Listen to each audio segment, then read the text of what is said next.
Hey guys, welcome to another exciting edition of J-Man's Wrestling Review. And today I'm here to talk about TNA Wrestling, TNA Impact from Monday night. I want to talk about the main event with Rob Van Dam and Desmond Wolfe.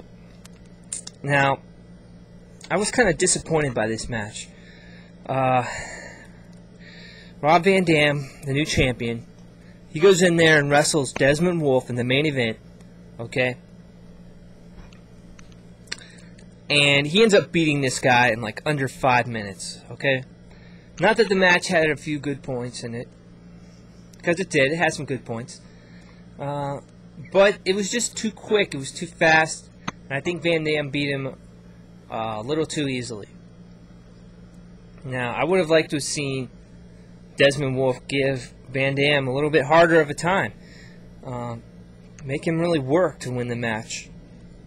But the thing is that Desmond Wolfe should have never even had the match with him on Monday night. You know, if they were insistent on having that match, they should have never allowed Desmond Wolfe to take the pinfall. They could have had it end some other way. Interference, disqualification, anything but Desmond Wolfe getting pinned. That was not a very good choice. Whoever came up with that decision, I give you a big thumbs down, because you're trying to build Desmond Wolfe as one of the top heels, as a main event guy. You got him on the pole. You want fans to vote for him to be, you know, #1 contender, to get a title shot. Believe it or not, he is probably the future of TNA wrestling. And if you keep treating him like this, there won't be a very good future. Just having Desmond Wolfe lose to the champion, it's bad business, because you won't be able to promote a match between Desmond Wolfe and Rob Van Dam in the future. I mean, you will, but it'll be less credible, because Desmond Wolfe was defeated so easily. So they just keep using him as the fall guy. His credibility is going down the tubes. It's sad. I mean, he took the pinfall at Lockdown.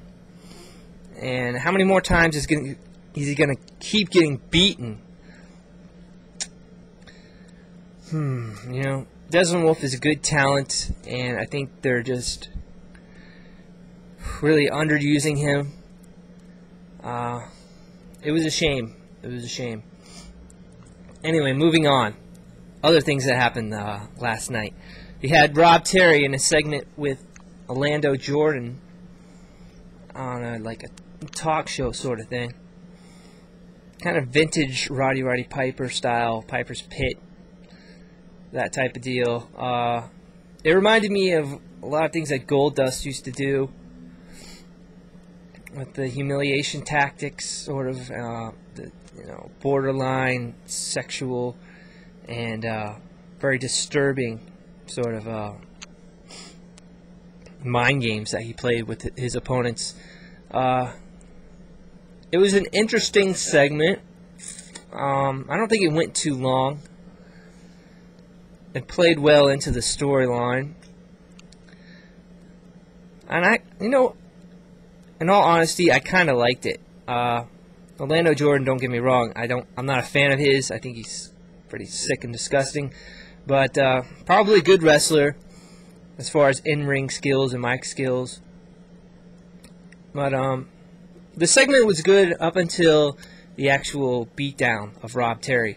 When he picked up that statue thing, whatever it was, and he slammed it on top of him, you could tell the thing wasn't very heavy. It sort of bounced around too much. It was just kind of phony.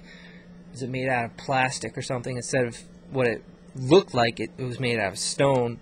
Obviously, they're not going to pick up something stone and slam it on a guy's back. But still, it just looked phony.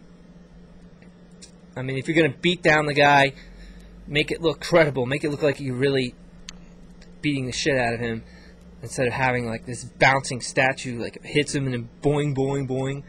It was just silly. But other than that, I felt it was pretty decent. Yeah, the Orlando Jordan set it wasn't very elaborate.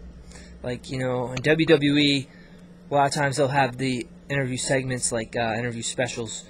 We'll have the Jericho highlight show, or the I forget what they're called, but you know, Edge has a talk show where they set up all this cool stuff in the ring, make it look nice.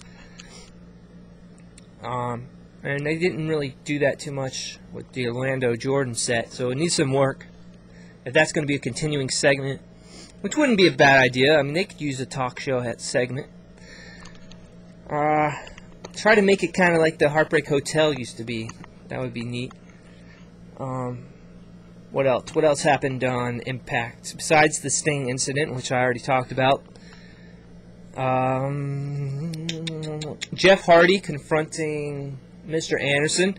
Mr. Anderson dressed up like the Pope. That was pretty interesting. I kind of like that segment.